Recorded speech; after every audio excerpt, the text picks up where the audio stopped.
સ્થાનિક સ્વરાજ્યની ને ધારાસભા અને સંસદની ચૂંટણીઓમાં આપણે અગાઉ કહ્યું છે તેમ રાજકારણીઓ કરતાં પણ અમલદારોને નોકરિયાતો જોડાતા જાય છે. એની વાતમાં આપણે એક બહુ રસપ્રદ બાબત એ છે કે કારકુનમાંથી 6 વખત સંસદ સભ્ય બનેલા રતિભાઈ વર્મા જેવો એક સમયે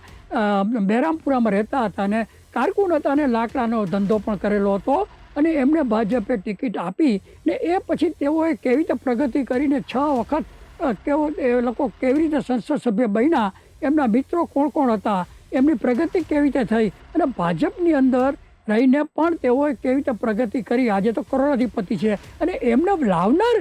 કોણ ખરેખર તો એને ભાજપમાં, કેમ કે એ તો અપક્ષ તરીકે ચૂંટણી લડતા હતા, એને ભાજપના એક અગ્રણી RSSના ચુસ્ત આગેવાન એને જે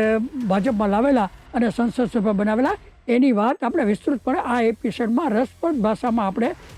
રજૂ કરીએ છીએ ને આપ સર્વે એમને જોશો એવી વિનંતી.